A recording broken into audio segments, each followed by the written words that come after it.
Muy buenas tardes. El tema que les presentaré es la hipérbola.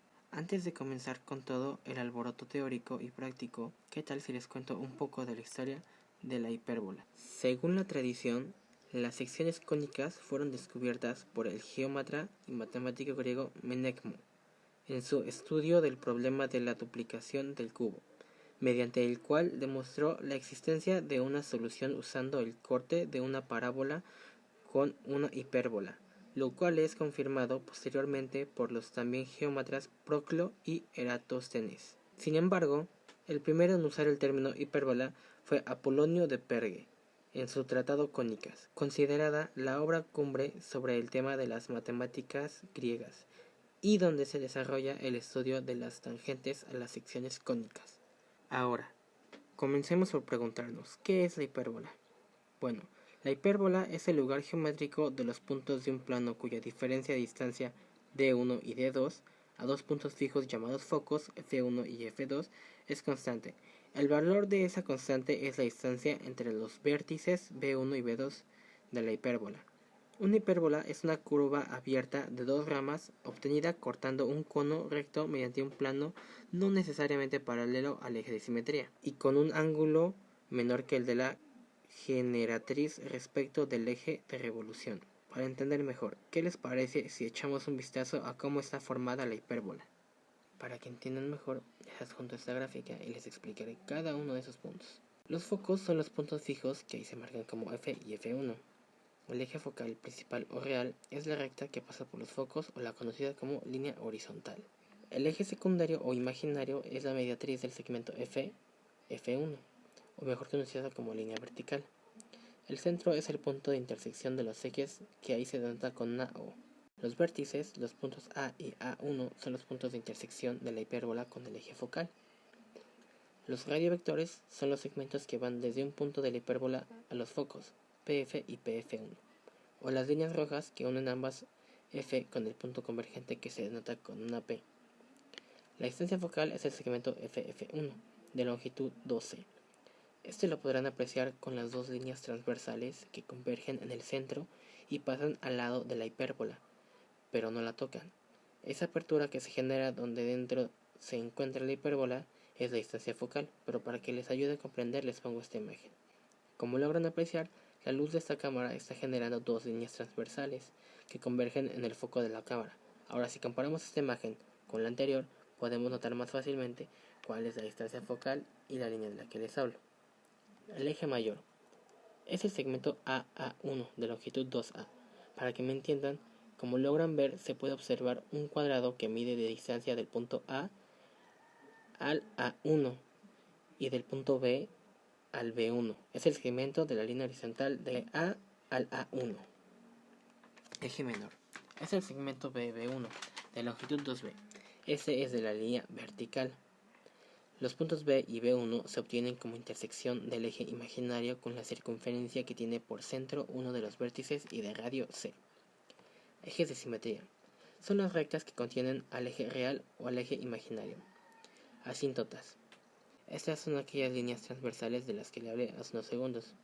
Estas son las rectas de ecuaciones y igual a menos b sobre a por x y y igual a b sobre a por x. Ahora, la ecuación de la relación entre los semiejes, que es c al cuadrado igual a al cuadrado más b al cuadrado. Pero ahora, seguramente ya te preguntaste, y si no, aún así, para que no te quedes con la duda, te digo, ¿cómo se genera una hipérbola? Bueno, esto es muy sencillo. Como ven aquí tenemos dos conos. Esta es obtenida cortando un cono recto mediante un plano no necesariamente paralelo al eje de simetría y con ángulo menor que el de la generatriz respecto del eje de evolución. Esto ya lo habíamos comentado al principio, pero para que no se les olvide se lo repito. Ahora, que no se nos olvide que las matemáticas no son solo figuras, así que ahora pasemos a ver cuáles son las dos ecuaciones características de la hipérbole, una conocida como ecuación general y otra como ecuación canónica. Primero, veamos a la general. La ecuación general de la hipérbole se representa con esta expresión: ax al cuadrado menos cy al cuadrado más dx más ey más f igual a 0. Si los coeficientes a y c son de signos diferentes no nulos y a mayor a o y c mayor a o, Entonces representa la ecuación general de una hipérbola cuyos ejes son paralelos o colineales a los ejes coordenados o un par de rectas que se recortan.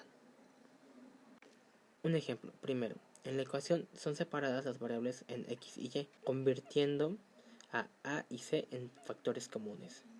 Como podemos observar, la ecuación pasa a ser a por x al cuadrado más d sobre a por x menos c por y al cuadrado menos e sobre c por e igual a menos f.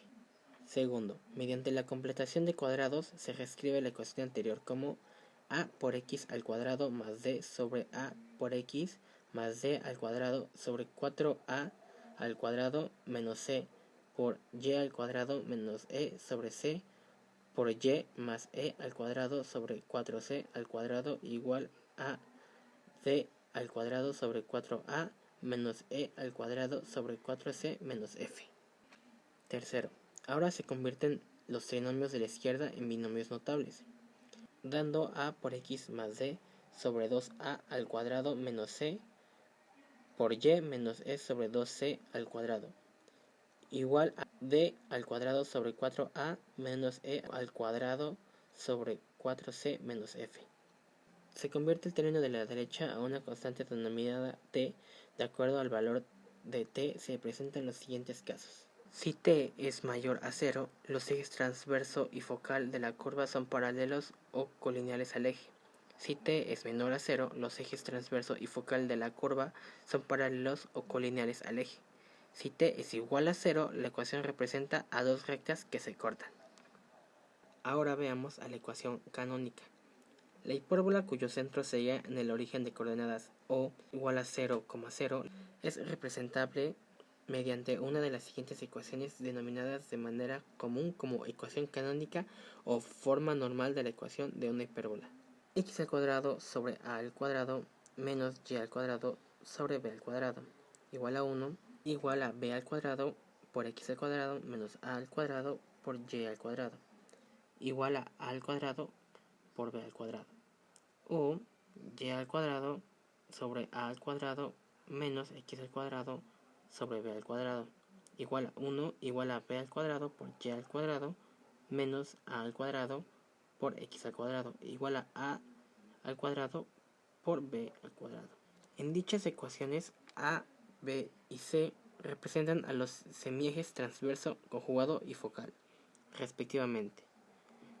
La ecuación representa a las hipérbolas cuyo eje focal es colineal al eje x y para aquellas que lo son respecto al eje y. En la primera ecuación los focos están en f más menos c, 0 y los vértices en b más menos a, 0. En la segunda los focos están en f 0, más menos c y los vértices en b 0, más menos a. En cualquier caso, la relación entre los tres semejantes viene dada por la igualdad c al cuadrado igual a al cuadrado más b al cuadrado. Ahora, como han visto, la hipérbole es lo que es gracias a la gráfica que representa, pero por si se te fue, te las vuelvo a mostrar para que no te quedes con la duda. Si pusiste atención, notarás que la primera imagen ya la vimos y hablamos de todas sus características. La segunda son los dos conos que crean a la hipérbola. La tercera tiene la otra forma en la que la hipérbola puede ser colocada, pues es básicamente lo mismo, solo que cambia de estar a los costados a estar arriba y abajo, por lo cual también cambiarán sus características, pero solo del lugar, pues estas siguen siendo las mismas. Las hipérbolas tienen un uso práctico en varios campos. Uno es el de la óptica, otro el de la astronomía.